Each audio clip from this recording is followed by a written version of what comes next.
Hello there. Welcome, welcome, welcome to Almost 30. Hi, everybody. Welcome to the show, the experience, The lifestyle, the vortex. the cult of Almost 30 Nation, baby. Welcome to the big show. Remember when who coined that? It was someone in our community. Almost 30 Nation? Was it I you or think it was me. it was like someone was like, I honestly think it was me. And you've always said it's someone in our community. And I was like, yeah, it was someone in our community because I didn't want to be like, I named them. but someone was like something about like rocking on or like Yeah, something at like an almost event. 30 nation. Yeah, Yeah. or something like Yeah, that. yeah. Yeah. Yeah, it Yeah, was yeah, a it was you. huge crowd. Huge, It huge was crowd of Madison Square thousands. Garden, and they said, "We are almost 30 Nation, baby." If you're new, welcome to the show. My name is Krista. This is my best friend, Lindsay, and we've been doing this for about 6 years now. We like to talk about spirituality, health and wellness, all of the good things. And we have courses and programs, an amazing membership. We've been on tour, done retreats, all of that. But we're here to support you in your evolution and be as honest and authentic as possible. Yeah, no matter where you're at, truly. If you Mhm. feel like you're Dying. just kind of awakening, if you feel like you're in the middle of an ego death, if you feel Mhm. like Mhm. you're on top of the world, truly, I feel like people find us at the exact right time and also dip into episodes that are very, very pertinent to what they're going through. So Mhm. I love our community for that, just being very intuitive with how they navigate what we put out.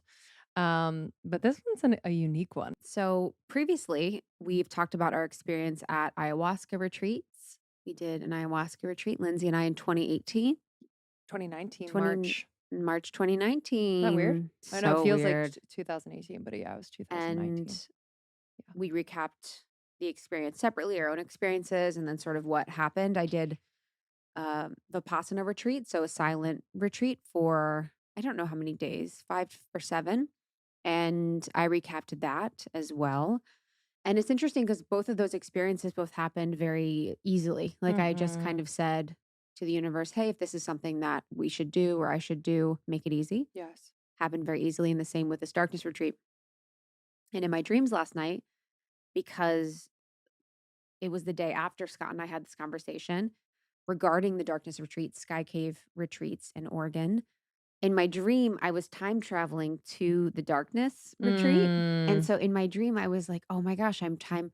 And it was interesting because in my dream state, in my lucidity, I was time traveling past everything to get to the darkness. But I Mm. have really a lot of really great things in travel coming up in the next couple months. So my even in my dream state, I thought, wow, that's interesting that this is what I'm time traveling to experience Yes. and not anything else that I'm doing in between. So I'm already kind of in the energy, but for this episode, I have not gone to the darkness retreat yet.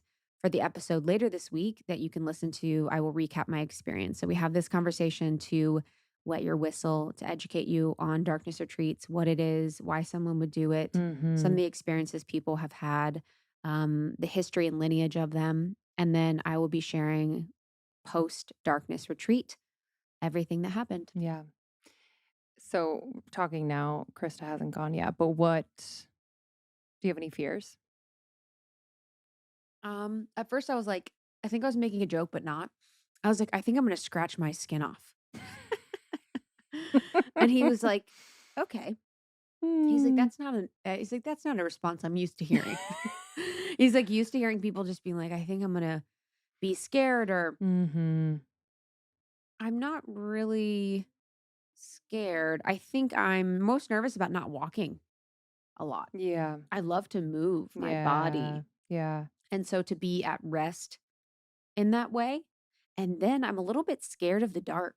Mhm. So, but like not of the darkness retreat, but of the dark. Like sometimes I'm like, oh, is something going to touch me? Totally. So I think that's, How wild. Yeah. I It's know. a little disorienting. So when you take away that Yeah. I sense of sight, yeah, I mean. think I'm going to be like turning around, like, who's there? Like, who's here? Just like I Totally. think that feeling, I'm of something could like grab your leg. Totally. But knowing deeply, like really kind of recentering in the truth of, okay, where am I? Hmm. What's true? Hmm. This isn't a horror film. Like we're Totally. good. But I can imagine because I think I'm not going, but I think if, you know, if the timing was right or I felt the call to, my fear feels also not fear, but just kind of like your movement thing. It's like natural light. Yes. You know what I mean? Like just Yes. being like, "Oh my god, I love light so much." Like, would I get sad? Yes. But also experiencing the contrast in that way. I can imagine coming out the other side just being like, "Oh my god, I love Yes. everything." Like, I'm just so Nature. thankful. Mhm. Thankful, thankful, thankful, Mhm. thankful. Yeah. I loved in our conversation, you talked a lot about how it's like the womb, the seed of creation. The Mhm. darkness is really where everything comes.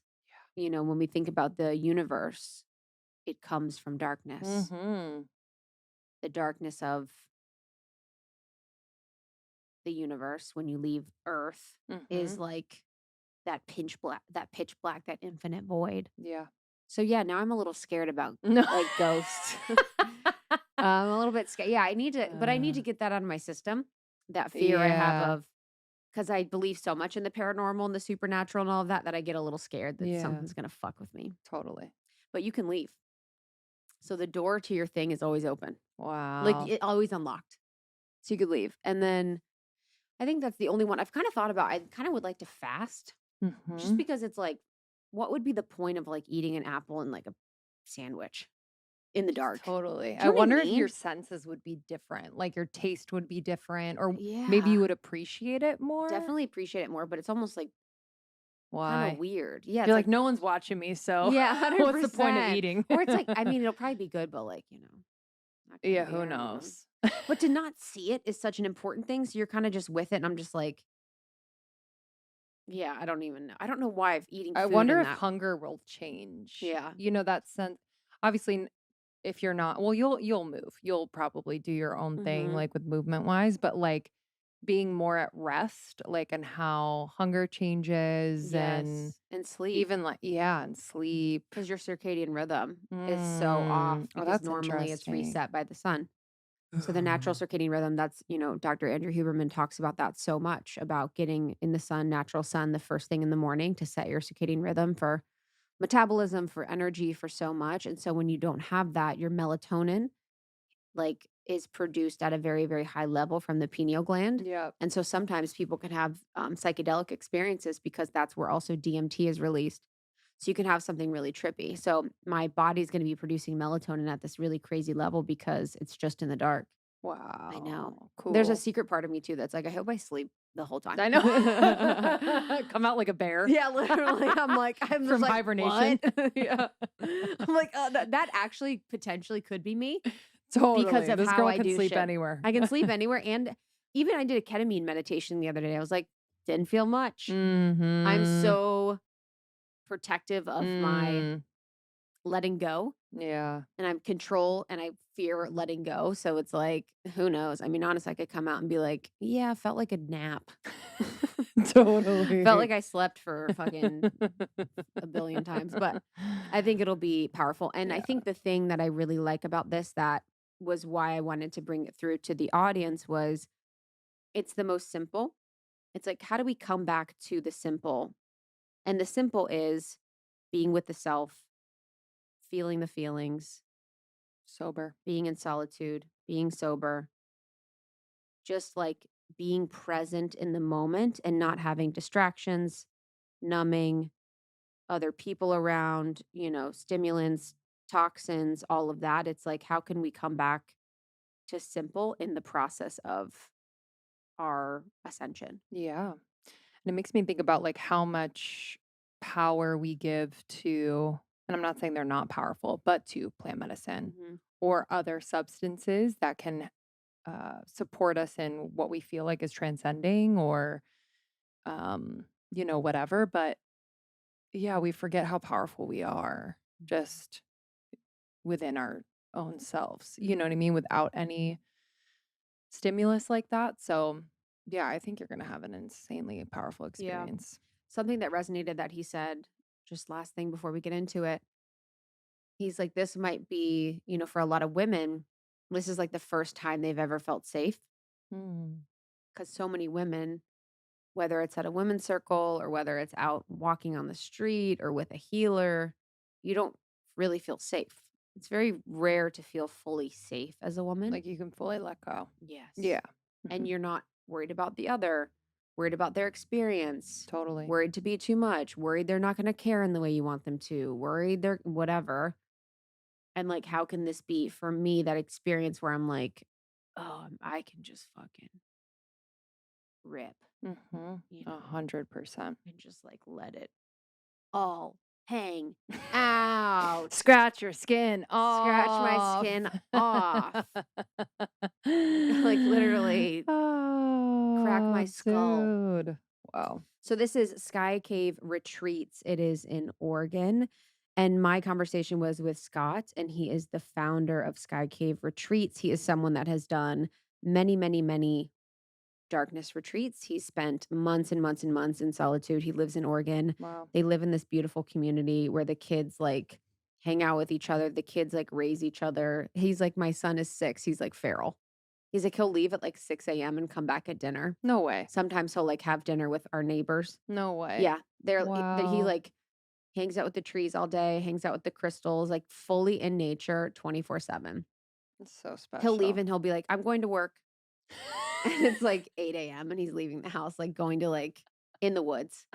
Isn't that beautiful? Dude, I love that. I need like a documentary on this kid. Same. Wow. Just want to see where he's going and what he's doing and the Wow. magic he's probably experiencing. Oh my God. I mean, this little How cool. goals, baby. goals, baby. So skycaveretreats.com. And then make sure to check out the episode that I do to document my experience. I'm excited to share with you. You can connect with me on Instagram. It's ITSKRISTA. It's Krista. And then you can find more from Almost 30, almost30.com. We have another podcast called Morning Microdose, which is the best of the best between 5 and 10 minutes to get your morning started off right. We have amazing, guests and just conversations in very, very bite-sized form on Morning Microdose. Yeah, y'all are going to love it. Enjoy this one, and we will see you on the other side. We love you guys. Bye. Bye.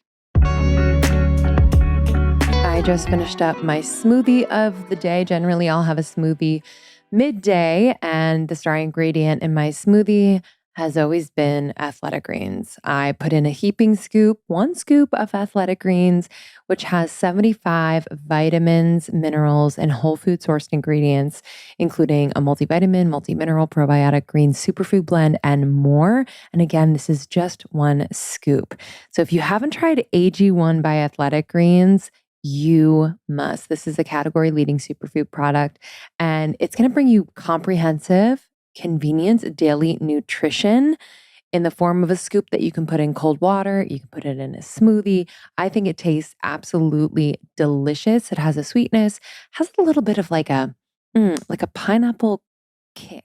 I can't describe it, but it's really, really good. I know you've seen athletic greens out there, and if you've been meaning to try it, this is your sign.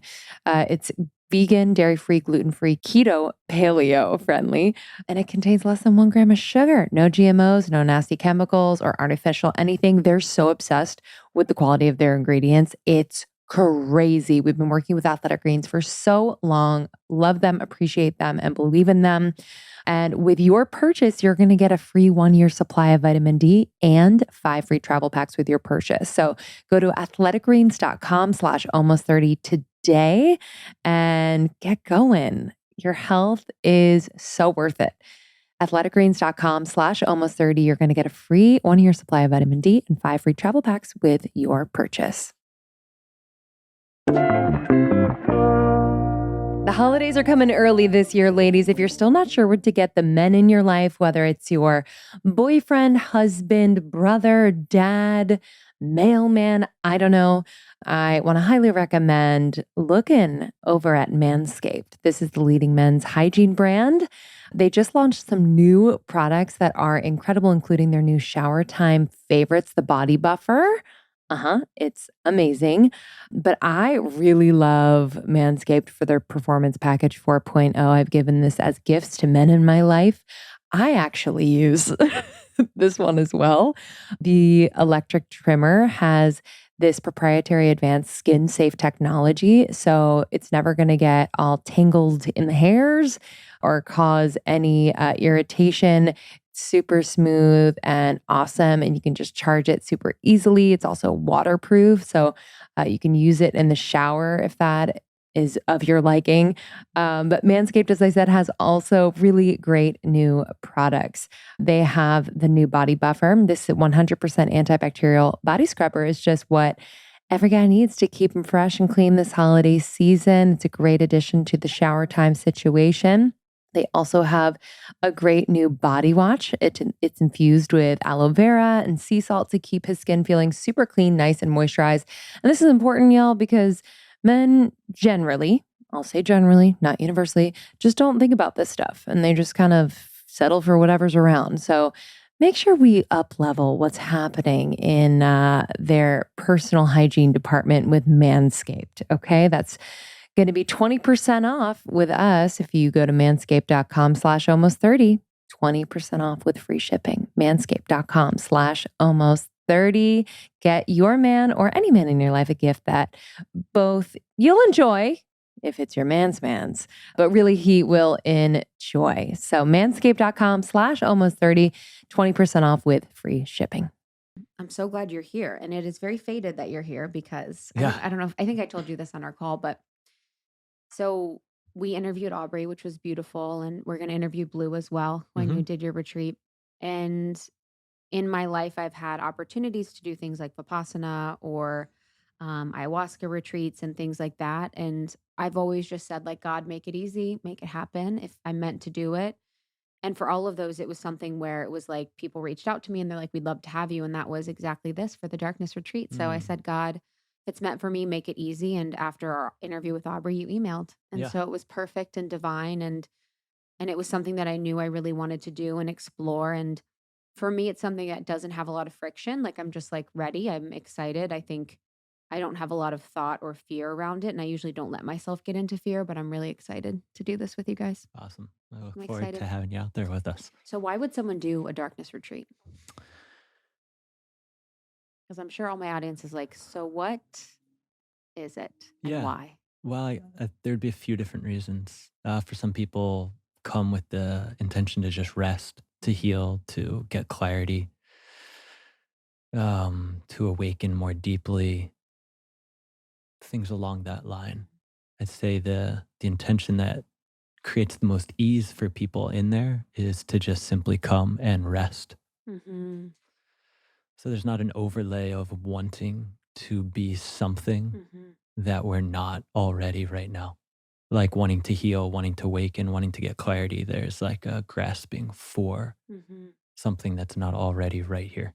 Yeah, it's like the heart and the ego intentions, I'm sure can be very, it's like what's the heart intention? And hmm then what's like the ego intention that people may have Yeah, when they come in there. sure. Which I mean, and there's tons that we have that we're Yes. that we're unaware of, Yes. Oh yes, 100%. and then we become aware of it 100%. while we're in there. I think of my ego, I do have the ego intention of there is a part of me that likes to say I've done things. hmm And so my ego's like, I like to be someone that has done things Yeah. and can be like, well, I've done that thing hmm and I've experienced that thing. hmm And then there's that fine line that walks the tightrope of like me as an explorer of Earth, alien being that's like, I really want to see what's possible for me and I want to see what's out there. Um, I know in our conversation when we got to talk, which was beautiful, we talked a little bit about your journey doing these darkness retreats. And I'd love to hear how you became someone that believes in this medicine so much and believes in this process. Mm. I did my first one in 2012 with my wife. We blacked out our house. Prior to that, over the course of like 7 years, I had spent like 2 years in solitude for 5, 6 months at a time. And so I was really deep in that journey and what happens in solitude in the process. And somebody mentioned something about a darkness retreat. At the time, there was Montauk Chia Center in Thailand that I was aware of, and that was it. So my wife and I blacked out our house and we did 5 days in there. And after that, I was like, I want to go in alone. Mm. Did you talk during that time? A little bit, Okay. not much. And so 6 months later, I was down in Baja where I spent a lot of the winters and we were building an earth bag dome in the earth. Mhm. It was an 8-foot diameter dome And after we built it, I went in there and spent 10 days in the dark. I didn't have anyone that I really felt comfortable with to take care of me in there. So I just brought in enough food for 5 days. I fasted for the last 5 days and small space, 8 foot diameter. So I had like my bed, a waste bucket, some water, a little bit of food, and that was it. I was really committed to wanting to have the experience. After I got out, I really wanted to build a space Mm. for myself and for others to go into the dark. I went in with a little bit of a spiritual ego. I had spent so much time alone Mm. and I was so comfortable being alone that I thought that I would be totally prepared. And after the first day, I realized, like, wow, I am far from prepared. I don't have the tools that seem necessary to be completely at ease and happy in this space. Out in the woods, my practice for years was exploring ecstatic bliss. That's all I was really interested in, is how ecstatic can I be Mm. and how long can I maintain it for? It didn't really seem appropriate in the darkness without having things to celebrate: the sun, the sky, the moon, the Mhm. stars, all the things. And I was not well versed in softening. I still am not that well versed, a little bit better from my time in the dark, but the softening, the surrendering, the collapsing, the letting go of control, being spacious, all the feminine qualities weren't something that were natural for me, and so it was a challenging time in there. Yeah, talking about the feminine and the aspects of the feminine, and it's been so enlightening to speak with you and hear about how women are really good in the dark. And it's really encouraging. And I just love to hear that because it does feel like something that, again, the men would like effort through or sort of be better at because it seems hard. And that because women have this power within us in the true challenge that we can do well. So I'd love for you to explore or just share more about that, how you see women really doing well in these darkness retreats. Yeah, I'd say for me, witnessing from the outside, the people who have had the most profound transformation have been women who have gone in for just 3 days. And what I've seen happen is that they've allowed the backlog of grief, pain, sorrow, all of those things to arise. And one thing I see that allows that to happen is they feel safe in a way that they've never felt safe before. And I was sharing this with an elder who leads a lot of vision quests, and we're in a room with a bunch of people. And he said, ask all the women in here the last time they felt unsafe. And he said, most of them are going to say today. And then ask the men, and they're going to think about it. And it may have been a couple years ago. Maybe if they're in the city and there's things that happen, but just in general, as a man, they tend to feel safer than women. And so entering into the dark, where everyone and women, where I feel like it really stands out, is they could finally collapse Mhm. and move into vulnerable spaces and feel like they don't have to have their guards up and they don't have to protect themselves. And they can be in that space seemingly forever in the darkness of this timeless space. And so the women who go in and get to fully collapse for the first time ever in a way where there's just no end to it, Mhm. and allow these feelings to bubble up and be with them, that they enter into a space where they realize they don't have to guard themselves from feeling the fullness of that pain and the grief. And they come into a space that's just, that can hold it all. Mm. And I feel like for the men, we've been so conditioned not to feel discomfort or pain or sorrow because that would be weakness. And so I feel like the men have a lot harder time just surrendering and softening and collapsing because there's no control and we're not used to not having control.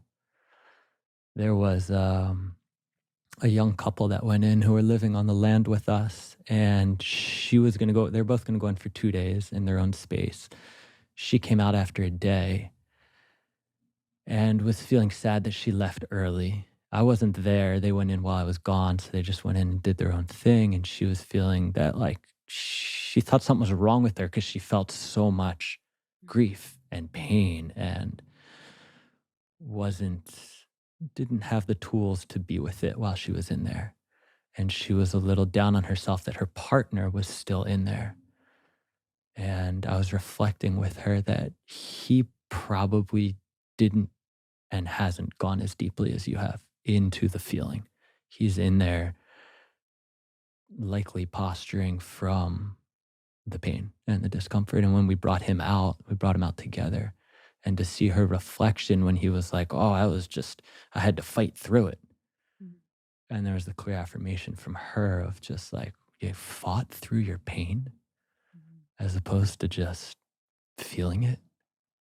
And so I feel like that is what happens a lot in the difference between the men and the women, and the men who make it through soften and Mhm. collapse Mhm. and surrender Mhm. in a way that they maybe never have. There's been a lot of men who have come who have done a lot of men's work and vision quest and vision fast and done a lot of these austere things and have been severely humbled in the space of like, wow, this is not warrior work in that way. It's got a whole nother flavor to it. Yeah, it's like the activeness, the engaging, because a quest is masculine in its own to Hmm. say you're on a quest, destination, steps through, and you kind of understand it and you're like, okay, I understand my process. But to be in the black and to be in the darkness and to feel. And it's interesting, Justin and I, my husband, we had we did this is not the same, but we did what is it when you're in those black water Sensory deprivation. sensory we did one of those. And we were in it was supposed to be like 2 hours or something, and I was in it for like 30 minutes. I was like, "I hate this." And I just was like, "Whatever, I'm not gonna do it." And that's not usually like me. Usually I kind of but I was just like, "No, I don't this isn't for me. This isn't my medicine."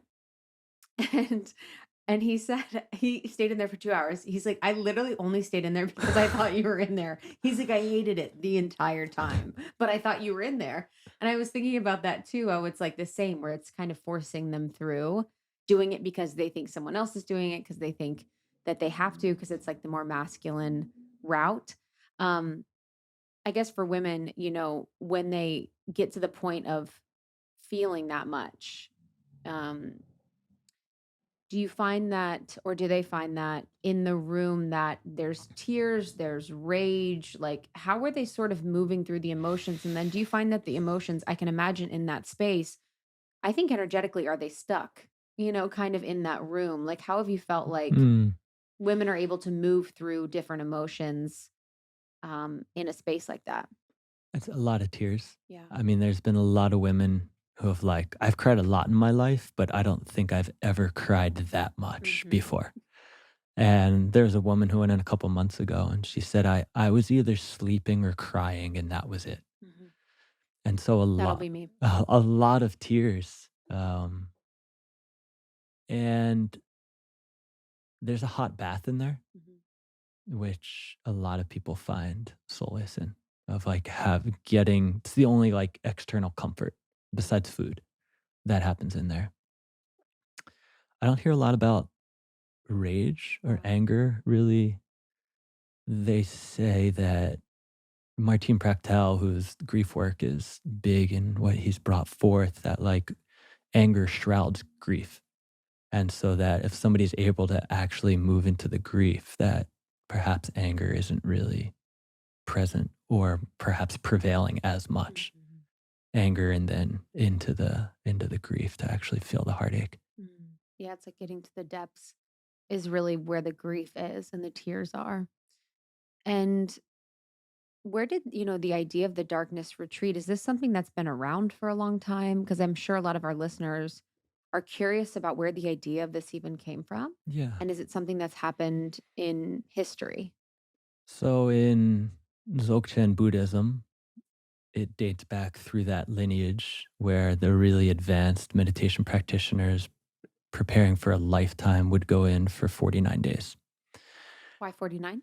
Uh, Significant with the bardo in the transitioning from this life to the next, Wow. however many days that process is. So it's Mm. like having the death before you actually have the death, and I feel like that's when somebody really gets down to the essence in the darkness. I feel like it's just that where you've finally collapsed and you're just ready to die Mhm. to what you think you are, what you've been, where you've let go of grasping and the aspirations for all our things in the world.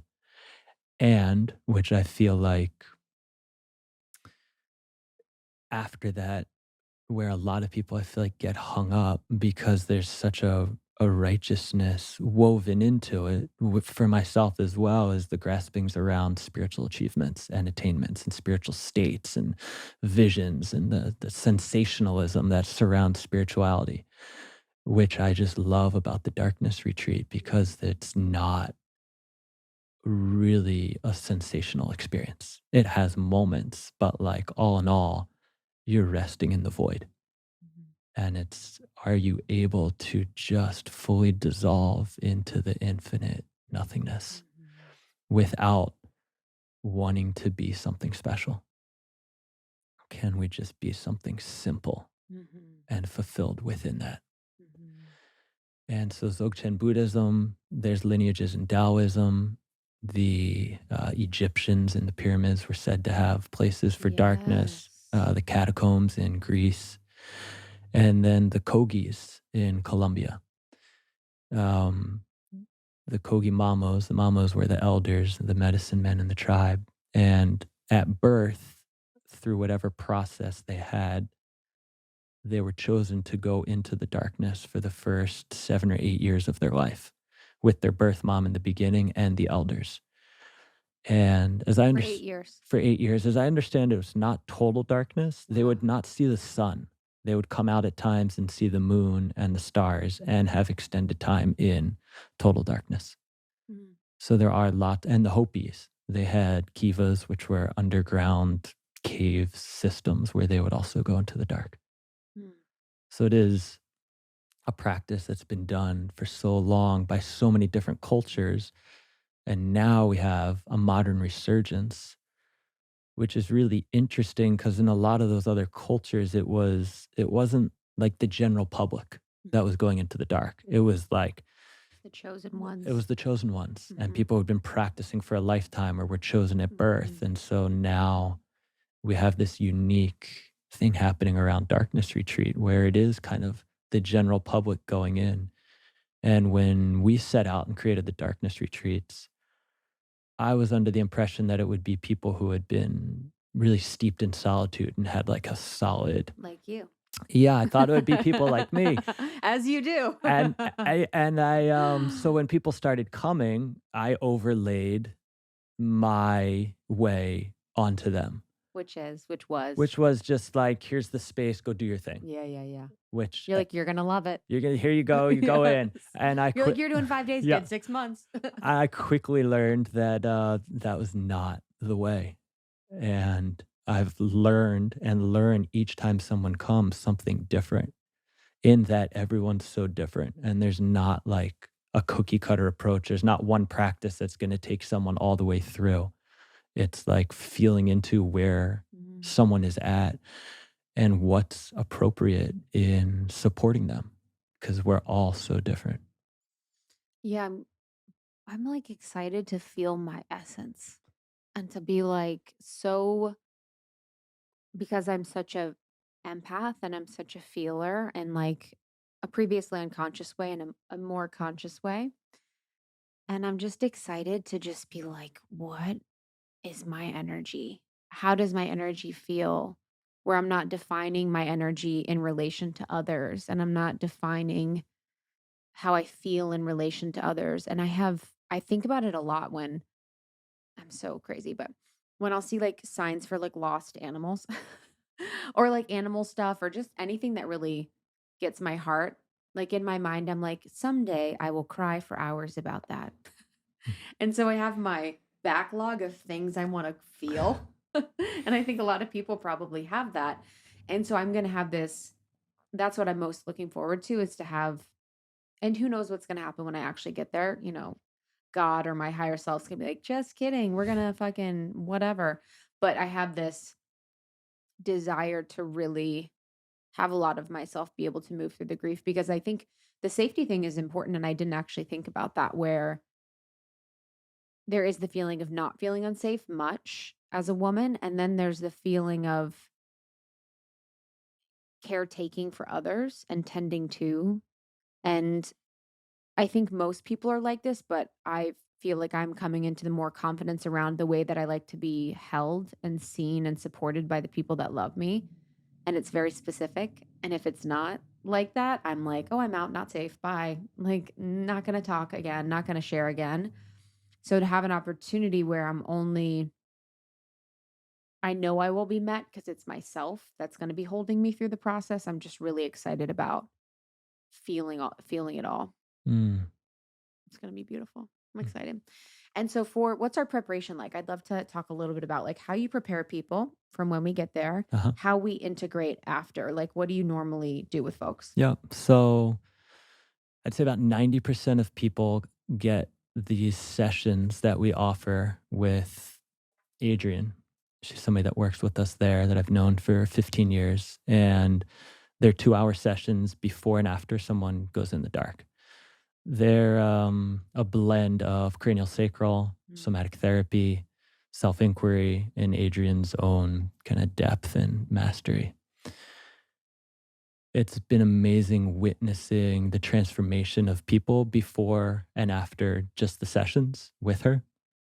So that really grounds people and illuminates areas in the subconscious that people aren't able to see, of things that are influencing them and or will come up in the dark. Mhm. Like what's an example? Um, for myself, I see Adrian as much as I can in like a formal setting. And I was reflecting with her, and she asked me a question of why. I was reflecting that sometimes when I smoke cannabis, maybe a couple times a month, that I'm aware that my mind moves a lot faster than normal. Mm. Normally, I can rest in the space between thoughts for long periods of time. And when I smoke, the thoughts just move a lot faster. And I was just reflecting, and she asked me why I was attached to stillness, why I valued stillness. Mm. And it was in that moment that I You're like, it's my realized, job, baby. it This is was how in, we make the money. it was in my mind, I realized that I prefer Mm. stillness over thoughts just racing through my mind. And in that could then see that I also have resistance to like chaotic. When my house is chaotic, I have a 3-year-old and a 6-year-old, so it's my house is normally chaotic, and just the resistances that I have Mm. because I prefer stillness, and that I value stillness because I through that saw that I see it as a high spiritual achievement, Mm. Mm. and that those being little righteous threads of like valuing one thing over another, as opposed to in the dark feeling and being settled in that like what I am is not defined by that which appears. Mm. So whether there's thoughts or not, that which we are does not really care what's happening Mhm. on some level. And so getting caught in that. So that being like a whole subtle thread of like, wow, because I'm attached to this. And then everything that I do to posture to be in stillness. And then through my time in the dark, seeing that there's many different ways that I can enter into stillness. And some of them still have subtle threads of me controlling, Mhm. where I can drop in to that space between thoughts and remain there, but there's still subtle holding in that space because I want it so bad, as opposed to just fully collapsing and allowing whatever's present to be present. And if it's stillness, it's stillness. And if it's not, it's not. But my emphasis is just on resting with whatever is. Mhm. And so that being a subtle kind of Mhm. thing that Adrian helped illuminate for me to see some of those areas that I just can't see myself. Wow. Yeah, it's the control. It's so interesting how that can just pull back. You know, how you can just always go back to the attachment, to Mhm. the need to control. And I have so much of that that's so insidious, and how the ego likes to be like, well, what do you like? Stillness is better. You know what I mean? You're like, well, technically, stillness is better. Sure, I still think it is Yeah, still, literally. yeah. Yeah, yeah. I mean, as much as I know, Yes, yes, yes, but yes. yeah, I Yeah. prefer that. Yes. You can like play around with like those parts of you. And I'm interested too to see how if the ego is resistant in the because I've had this experience lately where I'm like, I know the higher perspective, but the ego is really not allowing me to. And there's part of the ego that's almost like not allowing me to, or it could be just saying that I don't want to spiritually bypass my feelings Mm.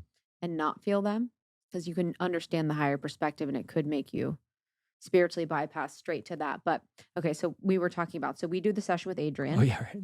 Yes. Yeah. So we do a session with Adrian. So you arrive, and typically people arrive, they arrive around 3. They have the day to kinda settle in, to be there during the In times Oregon. in Oregon, during the times when we can have the sauna lit, usually October till sometime in June. People go down and they can go in the sauna. The sauna's right by the creek, so it's cold plunge. and Mm, can't wait. and then the next day, people will go into the dark that night and just get to feel what it's like and come out sometime the next day and kind of weave in and out and Mm, slowly settle in. There's been times where people will go right into the dark, and a lot of times they have a hard time that first day. It's like from going from like 0 to 10, from fast-paced, engaged life to just existing in a void is kind of a little drastic. So slowly going in, and then so that next day weaving in and out of the dark, that's typically when that session is with Adrian, and then that evening going into the dark fully, mm, spending however many days, 3, 4, 5 days in the dark, and then emerging in the morning and having that whole day to integrate. Adrian comes up for the session during that day. There's the sauna. I'll come up at a certain I'll bring people out of the dark and be with them for the first hour, 2 hours, just chatting and reflecting, and then leaving the next day. and do you find what's the most, or what do you find is like the number one thing that people say once they get out to you? Like what do you, and that, and what is the physical difference that you see? Because I've known through just in my journey that people's physical appearance shifts and changes Mm, often when you're doing things like this, when you're letting more of your soul in.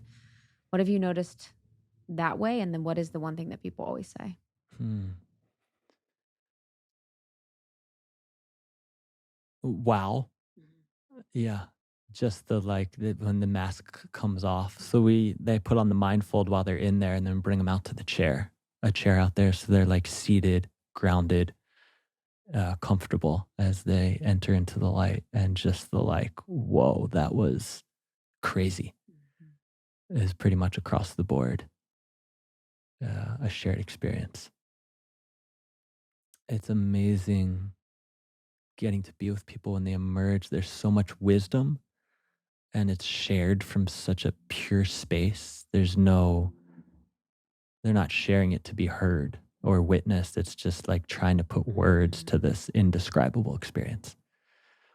I'd say across the board, dreams are really powerful for people in there. It's the only activity of the day because you're just in this infinite void of nothingness. And then you get to actually have some kind of adventure in your dreams. So the dreams really stand out for people. And is it because I wanted to talk about the pineal gland Mhm. because it's the place that produces melatonin and also DMT. And it's really important for your circadian rhythm and your sleep cycles. So what's happening to the pineal gland when it's in the dark all the time and not being reset by the natural cycles of the sun? So Mantak Chia, who's done Dark Retreat for 15 or 20 years in Thailand, has some research out. I don't know how well researched it is or if it's something that he just intuited and has been accepted, but throughout the course of being in there, he says that you produce a surplus of melatonin that then goes through a bunch of other neurochemical processes and changes to where you secrete DMT.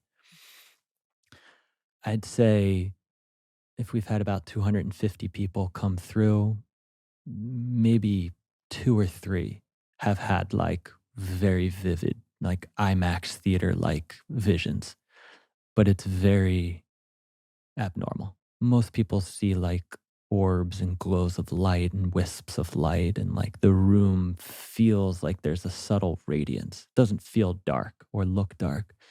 But in terms of full blown, what somebody would maybe say is a DMT experience, doesn't really happen.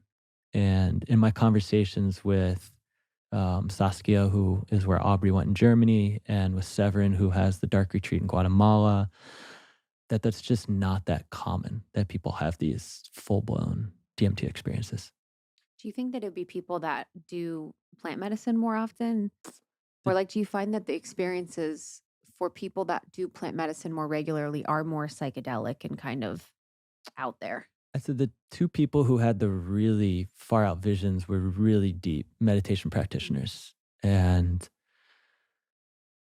yeah, I don't know what causes it for some, what causes it for others. Like my wife has auditory hallucinations when she goes in there. What's that? Like she hears music. She said of like Wow. from all around the world, she's music that she hasn't heard, and she wants it to stop at a certain point. I am sure. That's hilarious. Kind of said drives her a little nuts, but it just so. And there's been a couple other people who have said that they've had auditory, like, or just heard music going on for a really long time.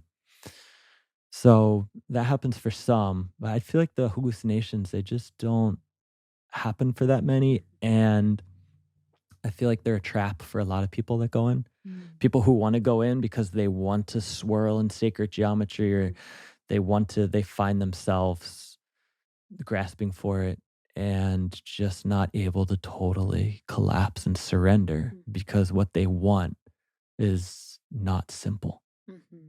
They want something special. Mhm. And when we want something special, it's going to come and go anyway. Mhm. And when it's ever anytime I've had something especially spiritual, you know, it's never been when I've wanted it. It's like the most unexpected times when you're able to just it's able to just slip in through the ego, through the mind, through the consciousness and really allows it to happen. Do you think the radiance and the wisps and the sort of light that people see because I'm pretty sure that that will be my experience. What's your perception? Do you think it's angels? Do you think it's energy? Do you think it's beings? I'm not sure.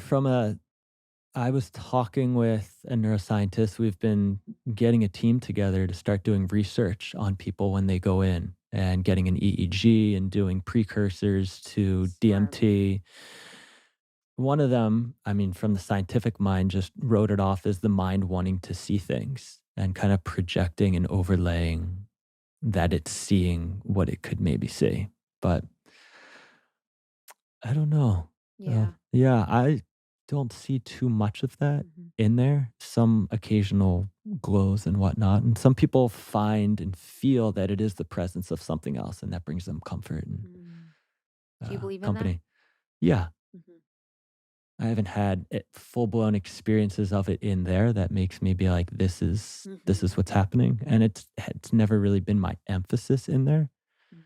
I have other subtle traps of spiritual desires while I'm in there Mm. that suck me in at times.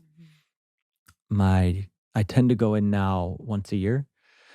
This last year I went in twice. My wife and I did our first one in 2012, and then we went in again together this last year, 10 years later. And the year before, I really wanted to feel my heart just overflowing with like nectarous love. And it was felt like such a pure, righteous desire. And when I came out and was reflecting with someone, I became aware that like I was subtly controlling my experience in there Mhm. because I wanted this thing to happen and wasn't totally just collapsing and surrendering. Mhm. And so this last time that I went in, my orientation was just welcoming all that was arising Mhm. and softening. And that was it. I was committed to not wanting anything but just softening. And for me, what helps is I lay down in bed about 20 hours a day. Wow. Because at this point, right now, I don't trust myself on a subtle level to not try to control.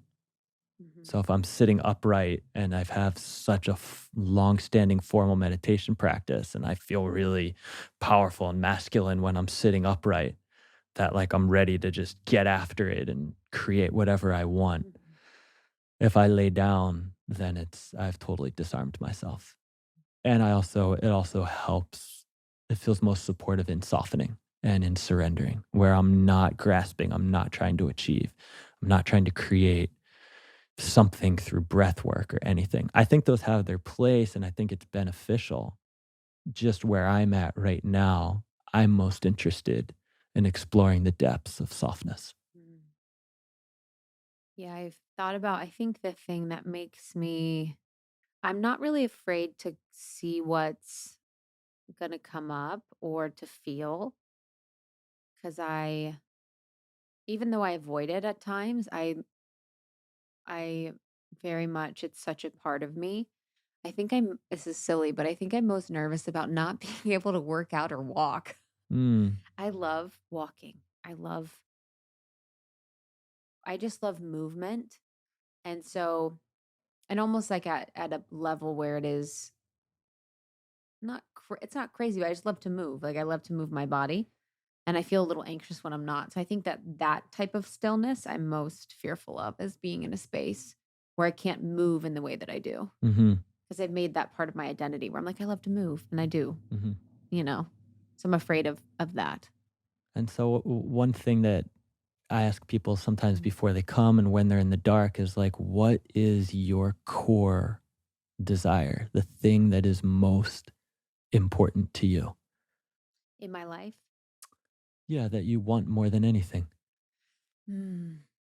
There's a reason I came here and I want to make sure that I find that reason. And I think I'm on my path and I think I've completed and found a frequency within what I do right now that I've been able to bring through and tap through that is very important to my mission, but I think there's another frequency that exists that is looking for me and I'm looking for it and I want to be in alignment enough to bring that frequency through as part of my mission. So I have this like even since I was little I've had this like deep fear of not fulfilling my mission and purpose here on earth.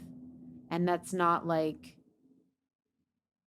it's from a soul level. It's not from I know when I'm in it and I know when I'm not. And it's not really like an ego thing. I know in my heart and soul it's really that. So that's really my to find and exist in my purpose. And I know I am a purpose and God's like, "You think that that's it, but you are purpose even when you're not."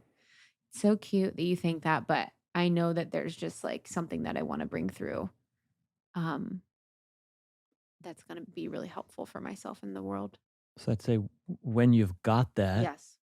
how do you feel? Like when you project yourself out that you've Mhm. finally gotten everything that you've wanted from the world, like where do you land and what do you do next? Mm, I think there's a feeling of peace, of course, peace. And I land at a place where, yeah, I can just find comfort that I fulfilled my mission. But I land, yeah, at a place that's more peaceful. And while you're thinking about that, Yeah. where do you imagine that there's a time where what you want has manifested and then that you don't want anything else, that there's not Mm, like the next thing that makes you feel yes. like, so Yeah. is it never Yeah. ending? Like keeps you in the loop. That keeps you, Yeah. I've finally achieved this external thing that, Yes. but then something else emerges. So do you believe that there's a time When I'm where, going to be satisfied. yeah, Yeah. I feel I mean, at a very, core, yes, yes. I feel yes, I do actually. From and it seems to not be true, but I know like even with almost 30 being able to aligned to the frequency of what we've brought through with almost 30, it was like, "Ah, yes. Ah." The "ah." And now that I've changed, it's like, what's that new frequency that's like the, "Ah, yes," satisfaction. But it could be something where I'm continuing on and I'm never satisfied. That's always available, but I do feel like yeah, I don't know. I do feel like there's always just another level for me of knowing of myself and of knowing of earth while I'm here. But I hope that I feel satisfied, Uh, you I mean, know? I think just our natural human Yeah. condition that like we feel like when we get this, we'll be satisfied. And Yes, and we if are, but yes. like so like what happens that makes us eternally satisfied? Mhm. What brings us into a space where we just like drop into satisfaction Yeah. that is always present? And Mhm. so that in the darkness, whatever that may be, exploring where is that Yeah. Mhm. within us? Mhm. Do we believe that there's a space within us that is always satisfied, Mhm. independent of what's happening even within us and without? Mhm. That doesn't need to have spiritual highs or Mhm. sensational, phenomenal experience. It could still certainly enjoy them. A space that's truly ready to die, Mhm. like, Yeah. like where we're, and we can still aspire and want things in the world. And yet, if they don't happen, we're still connected with that space that is always at rest. Mm. I think in the world that I'm in, spirituality is so much of the stuff and the things and the posturing and the more. And so, what's your view of spirituality? Like, what do you see spirituality to be? Yeah. And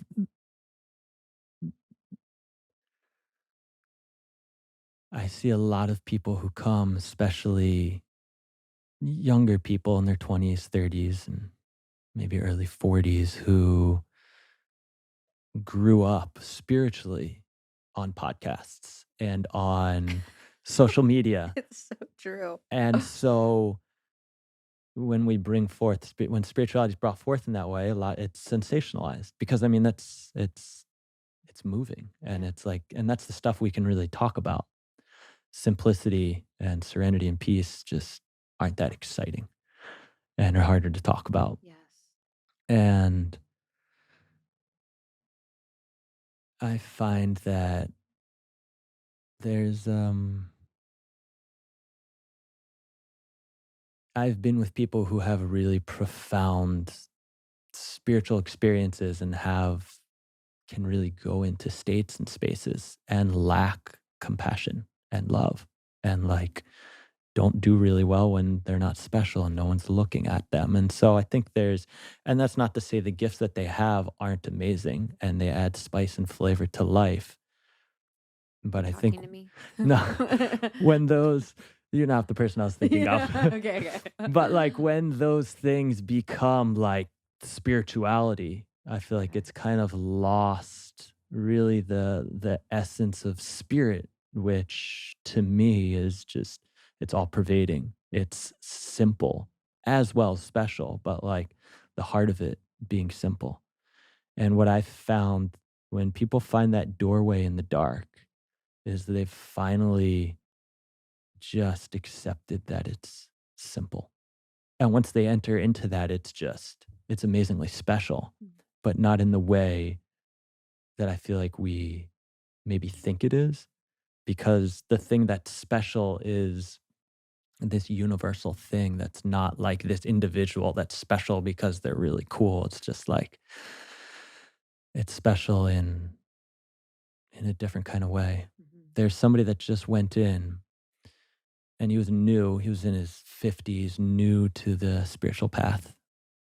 And went in and had a profound experience and didn't have really the words to Mhm. put to it because he was so new in the space.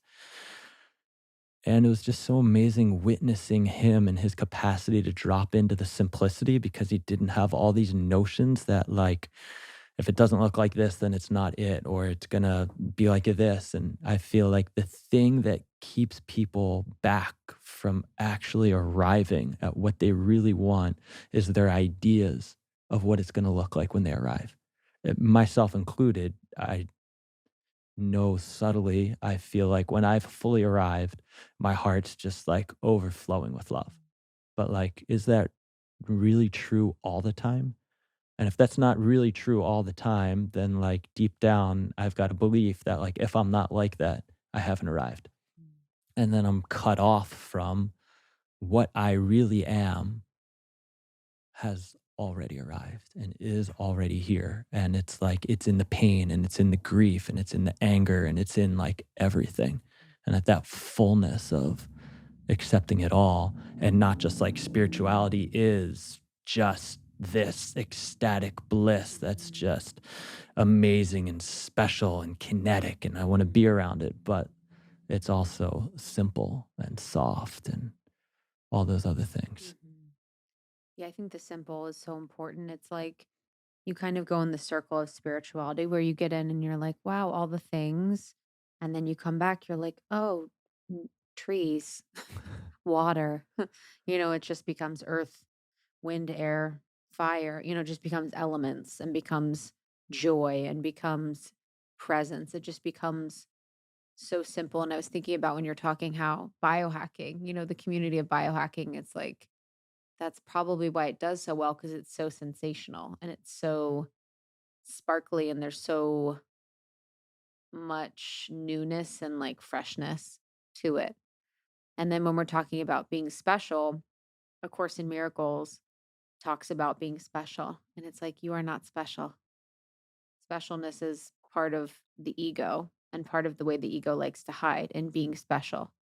And I was like, ugh, I read that chapter and I was like, ugh, I'm gonna I'm gonna apply that principle in a little while. I like even my ego, I was like, oh, I don't like this principle. Like, because there is that part of you that's like, when you're little, you're like, everyone kind of thinks that because we're all just the main character of our own movies. We're like, I am special. This experience is special. So to hear it is so relieving and heartbreaking at the same time. You're like, oh man, it's such a relief that I'm not. And then you're like, oh, it's so sad that I'm not. I've Mm. lived my whole life thinking that this was special or thinking that this was different. But when we really come down to it, it really is like all universal who we are. Yeah, and I think there's that discovery on the positive side of that is that like the discovery that what is special is always present. Mm. So there's like we then have access to being in the specialness Mhm. all the time as opposed to being special. We get to like be in the special. And Mhm. there's a woman that came months ago and she when she came out, she was like, "Wow, I was so humbled in there. Mhm. I came to a space where I accepted that I'm not the most beautiful and I'm not the most talented and I'm not the smartest. I'm not the strongest and all these things and I'm still enough." Mhm.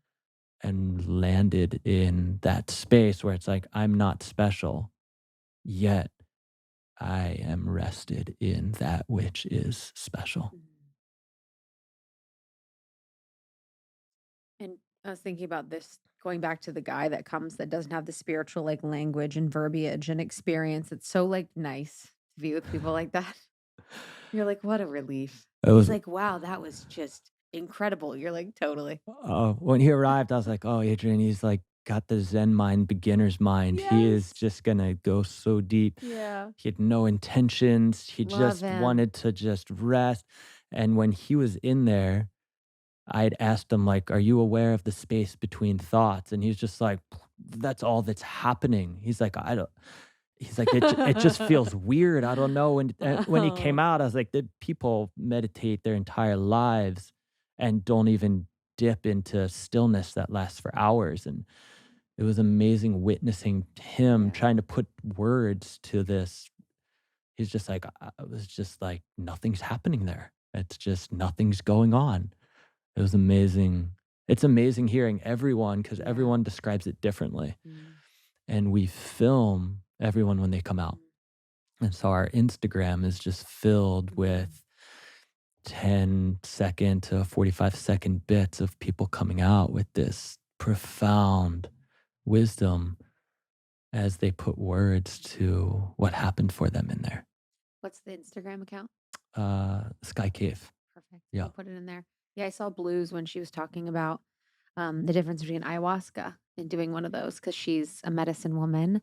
And it was interesting. She said in the darkness, it's like immediate. The experience and lessons are immediate, where ayahuasca can be before or after, kind of in the liminal space. And I felt like that was so interesting. And it was interesting to see like what I noticed from her physically looking so different. Like I feel like there's just an energetic signature that people have when there's less frequent, like there's less static in the field that you can see Mm. when you see them. Do you find people's eyes look different or people look different when they come out? Yeah, there's definitely a like, Yeah. Yeah. yeah, and just everyone's like, everything looks brighter and more vivid, and it's just like people are so at ease that just sitting in the chair looking at it's like kind of tripping out when you come out, where it's just like you could just sit and you're just like content looking at life because it's so beautiful. Mhm. I think another thing that emerges in there is people become so aware of their loved ones Mhm. and how important the loved ones are in their life.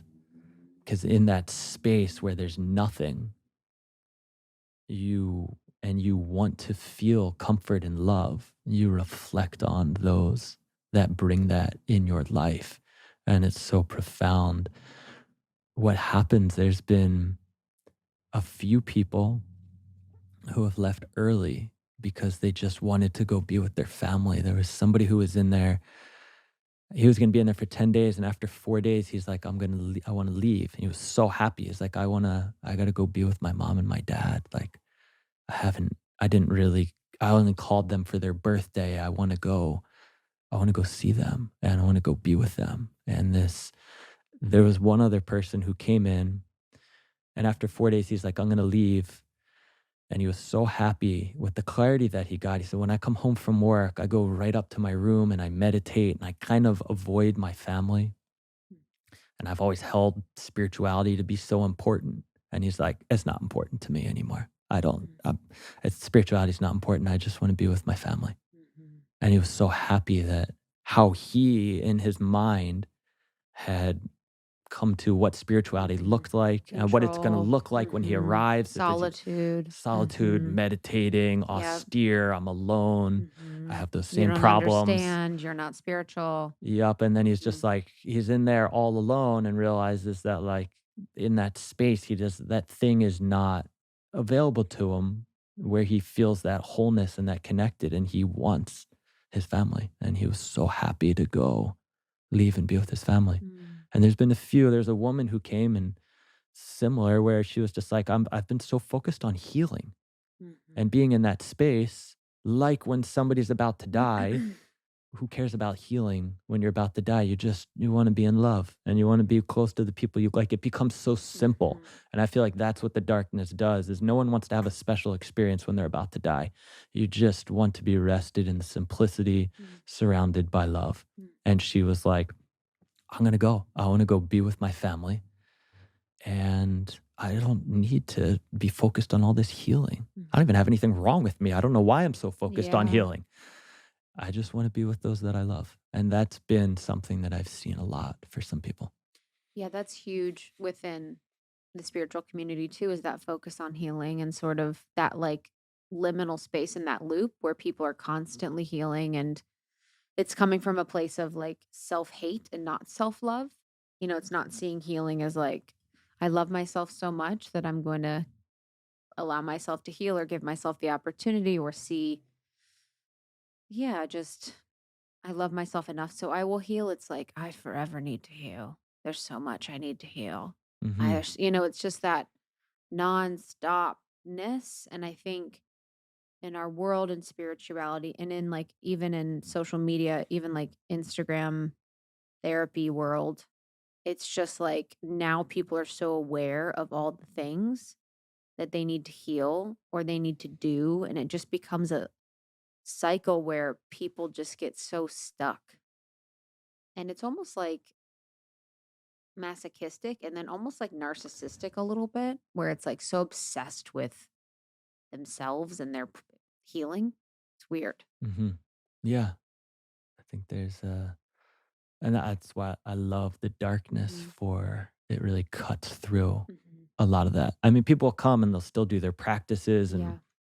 what I've seen where people have their biggest insight, breakthrough, new discovery is where they've exhausted that. Yes. You can't distract yourself forever in there. People do a really good job for a long part of the day.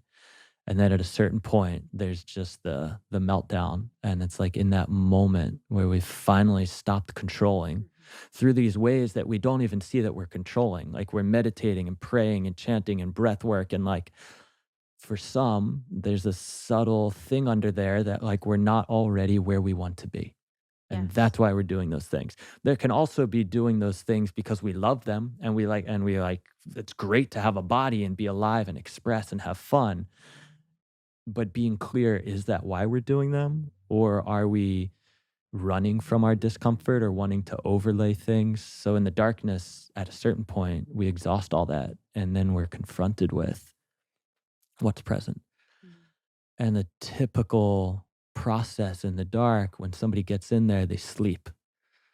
For some people, just have one normal sleep and that's it. I feel like when people tend to be a little more anxious, they just don't sleep as long in the beginning.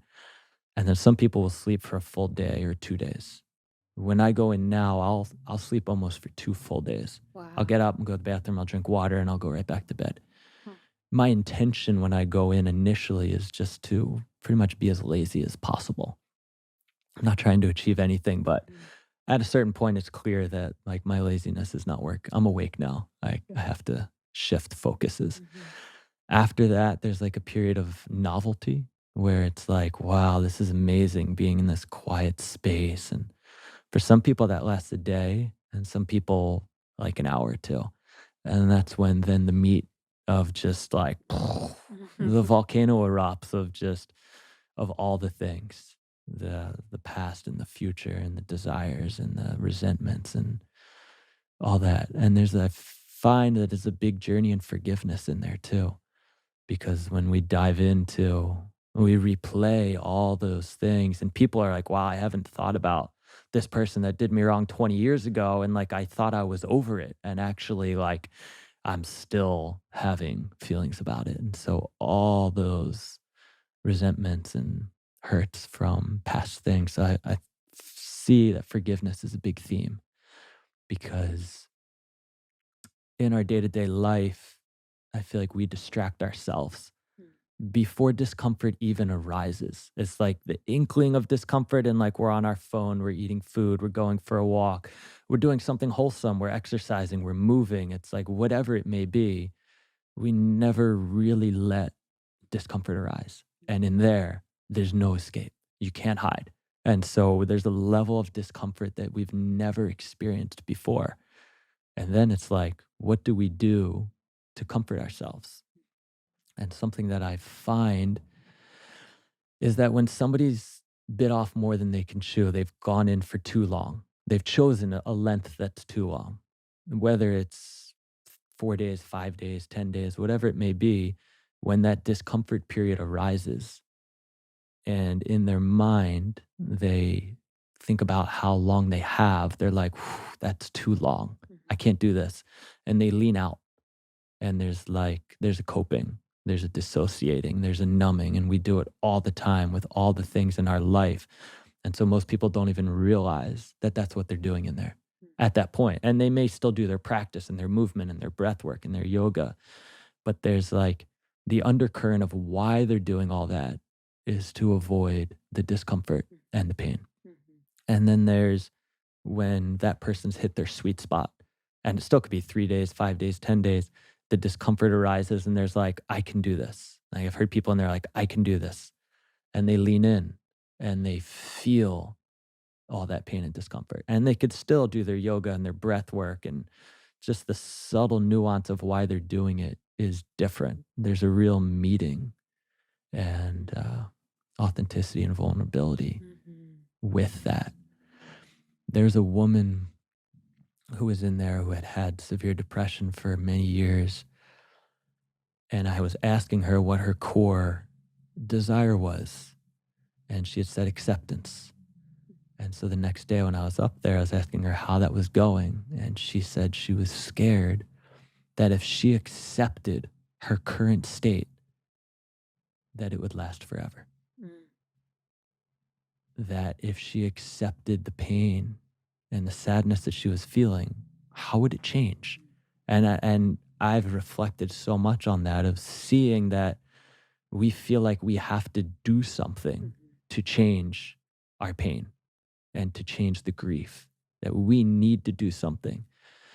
And people still do that while they're in the dark. They do all their practices. And I asked her, like, what if it never goes away? What if that pain never goes away? And the next day when I went up there, through however she oriented, she just was so happy. She's like, I feel like I've never experienced gratitude before. I've always said thank you. I've had gratitude circles, but like, she was like, wow, she dove in and truly Mm. accepted her pain and discomfort without trying to change it. And there's been times since then where I've explored that of like where I feel shitty. And I'm like, well, if I just go for a run or take a cold shower, I can change this pretty easily. But I'm like, well, but I'm curious. I'll just lay down and rest in it and feel like shit. And I hit that moment, which makes me think of her, where I'm like, if I accept this, is it really going to change? Like just by being with it?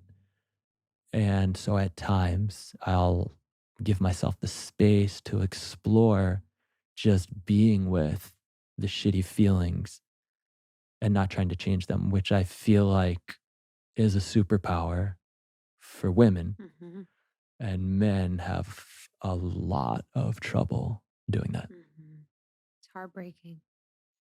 Tara Brach is a teacher, a meditation teacher, and she tells the story of inviting Mara to tea. And Mora, it's inviting Mara to tea.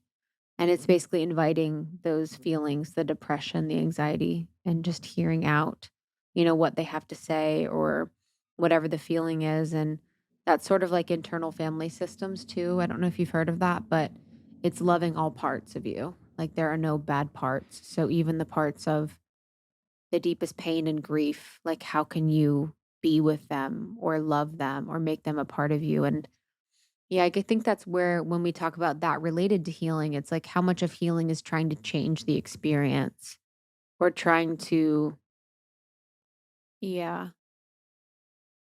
use healing as a way to try and make yourself different or better or, kind of progress or something like that. And I think a lot of that can get really tricky within the space. Hmm. Yeah, I feel like the darkness allows us to see the eternal Mhm. because externally nothing's happening. It's like it's not static, but it's pretty it's static in the sense that it's not changing. And we have such a deep desire to be happy and be comfortable. And now we're in a space where nothing's coming to make you comfortable. Mhm. Nothing's coming to make you happy. It's like this is it. It's like you're laying on the deathbed and this is it. So it's like at that point, what do you do? And how do you orient and what becomes the most important thing to you? And so that being like that core desire. And for everyone qualifies it differently in there. And that's one thing I love about the darkness and how we hold it is there's no practice. There's not like, I might suggest exploring this or tell stories of other people, but like at the end of the day, people feel into their own authentic movement. And so some people, for her, it was acceptance. Someone else, it's intimacy or love or compassion or kindness and then their world centers around like, when's the last time that 24/7 we just rested in love or acceptance? And we got to see everything that pulled us away from that. And like that being the essence of being in the dark is where it's like we're not going in there for healing, but healing happens. We're not going in there to awaken, but awakening happens. We're just going to like just rest Mm. with what is and really feel into at this time in our life, how do we qualify what's most important to us? Can't wait for the nervous system rest. That's amazing. I can't wait Yeah. for my nervous system to just be like, finally relaxed. You ever really see how much we always have our guards up? Yeah. And that being another thing of where if just the support of Yeah. getting to collapse because you don't have to have your guards up. Mm-hmm. You can finally just unfurl. Mm-hmm. Beautiful. Last question is, who would you recommend this for? If someone's listening and they're like, I want some of that. Right. Who would you recommend it for?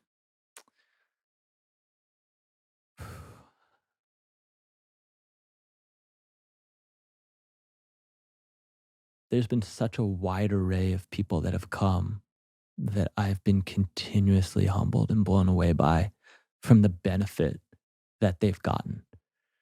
And I think anyone who wants to explore the depths of their being, who want to explore the depths of rest, of softness, of surrender, who want to really dive into the feminine qualities, that this is something that would be really supportive. Beautiful. I'm excited. I can't wait. So the next episode will be my recap of my experience. And yeah, I'm really looking forward to it. I'm really grateful to have met you. I'm grateful to have this conversation. And this feels really aligned to the direction that we're going as it relates to our spiritual progression. And I'm excited. Wish me luck. Yeah. Can't wait. I look forward to being there with you. Amazing. Yeah. All right. Bye, everyone. Thank you so So much, good. Scott. Mm-hmm. Scott Berman from Sky Cave Retreats. Can't wait to see all of our almost 30 babes headed to I know. Oregon. I was like, get ready. Get ready, baby. They're a special bunch, honey. He Get said ready. the women do way better than the men. Mm-hmm. I believe Way it. better than the men, I believe it. which I love. Yeah. I love. So Yeah. Ability to soften and surrender. I appreciate you guys so much. Thank you for listening and being a part of our community. You can go to almost30.com. We have courses and programs there if you want to dig in deeper, information about us and our partners, the amazing sponsors that sponsor our show. Almost 30 Podcast on Instagram, baby. You can get inspiring quotes, memes, reels, and then we are TikToking. Almost 30 Podcast Get over on there. TikTok is popping off. It's popping. Yeah, make sure you follow us on TikTok. It's growing. We share clips on there that I feel like are either very funny, they are little doses of didn't know that. So make sure to follow us. Thank you all for listening. As always, we love you so much. Thanks for growing along with us, and we will see you on the next one. We'll see you soon. Bye. Bye.